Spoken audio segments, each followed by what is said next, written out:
Pemirsa, sidang kasus pencemaran nama baik dengan terdakwa Razman Arif Nasution yang menghadirkan saksi Hotman Paris Hutapea berlangsung ricuh. Ya, Razman dan kuasa hukumnya mengamuk di ruang sidang karena menolak persidangan digelar secara tertutup. Kita bertahan.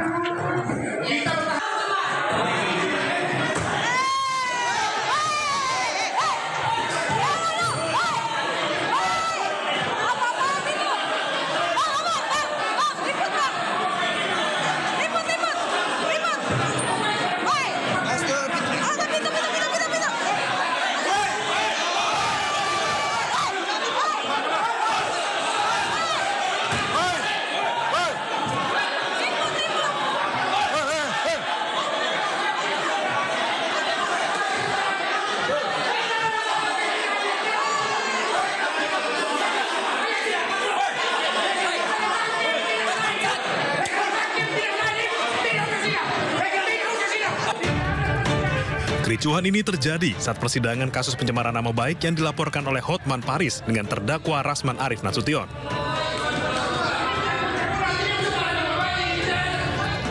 Sidang beragendakan keterangan saksi Hotman Paris yang digelar di Pengadilan Negeri Jakarta Utara Kamis pagi.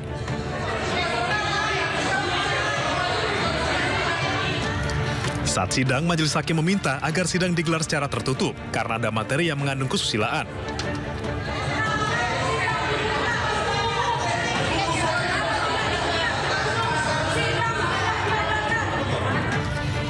Razman dan kuasa hukumnya menolak keputusan majelis hakim, kemudian mengamuk di persidangan. Bahkan kuasa hukum Razman sempat naik ke meja. Suasana yang tidak kondusif memaksa majelis hakim untuk mengskor sidang hingga 2 pekan ke depan.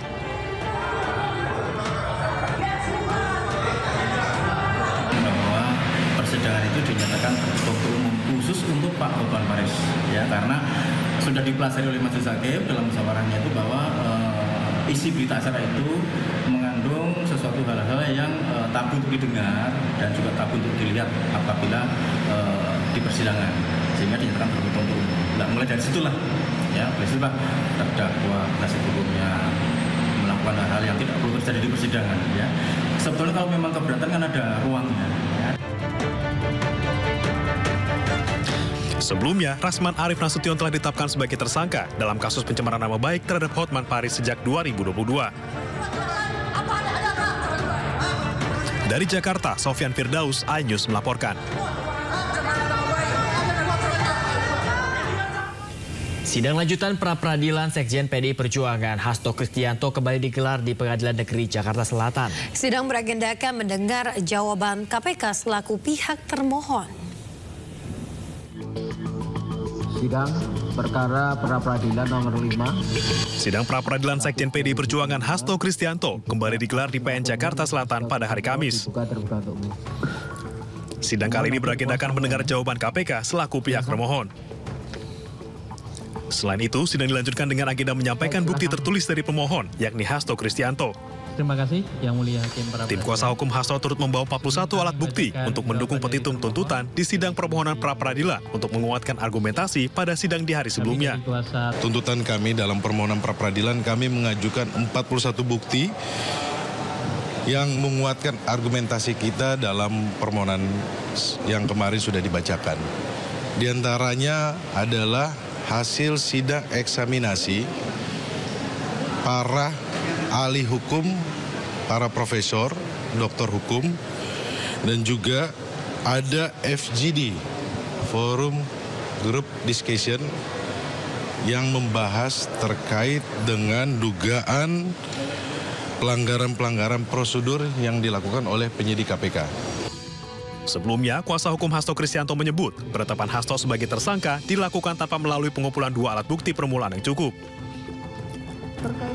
Rencananya sidang pra-peradilan masih akan digelar secara maraton hingga 13 Februari mendatang. Dari Jakarta, Salam Rahmat, Pandu Priyo Aji, iNews melaporkan.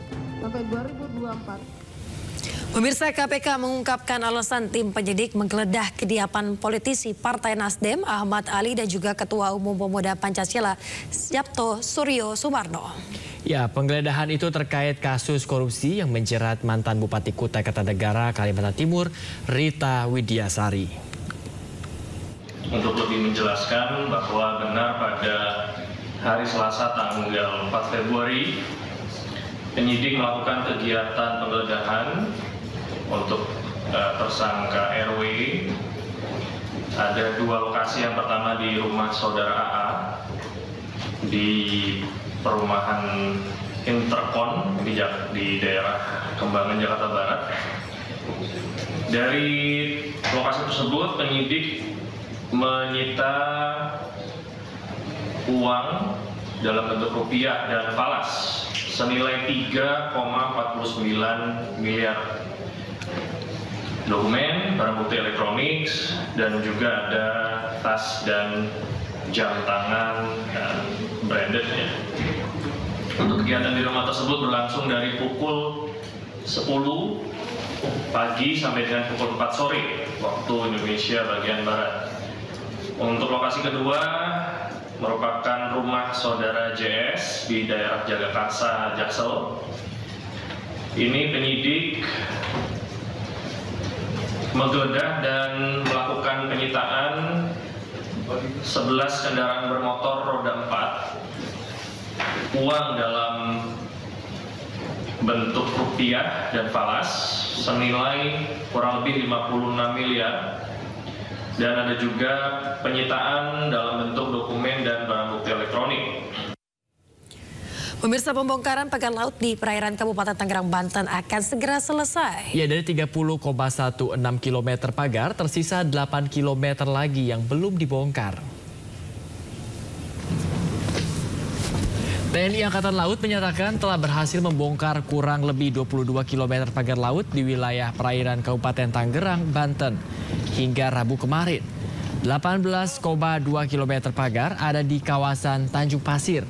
Sementara 4,3 km lainnya di kawasan Kronjo, di mana 219 personil TNI Angkatan Laut maksud kami dikerahkan bersama dengan 1 kapal patroli keamanan laut, 10 perahu karet, 1 Ranger boat, serta 1 rigid hull inflatable boat. Dan kini tersisa 8 km pagar yang belum dibongkar. Untuk pagar laut udah hampir selesai ini ya. Udah tinggal 8 km lagi yang belum diangkut, belum dicabut ya. Intinya kita bersama nelayan, bersama seluruh aparat maritim lainnya berusaha mengurangi kesulitan para nelayan. Karena itu pesan Bapak Presiden berkali-kali dalam setiap pertemuan selalu menyampaikan bahwa TNI sebisa mungkin harus bisa membantu kesulitan rakyat. Menteri Hak Asasi Manusia Natalius Pigai dicecar anggota Komisi 13 DPR tentang maraknya kasus pelanggaran HAM yang viral. Pemirsa, lebih dari 100 hari menjabati pemerintahan Presiden Prabowo Subianto, Pigai dinilai oleh DPR minim aksi dan tidak terlihat di lapangan, khususnya dalam menyikapi terjadinya pelanggaran HAM di beberapa daerah. Salah seorang anggota DPR, Siti Aisyah, meluapkan kekecewaannya dalam rapat kerja Menteri HAM dan Komisi 13 DPR. Awalnya Aisyah memiliki harapan besar terhadap Pigai dengan menilik dari rekam jejaknya sebagai pegiat HAM. Ia juga mempertanyakan gebrakan yang dilakukan Pigai, mengingat pernyataan Pigai ini, pemirsa, terkait dengan anggaran yang sempat viral karena ingin mengajukan anggaran 20 triliun rupiah untuk Kementerian HAM.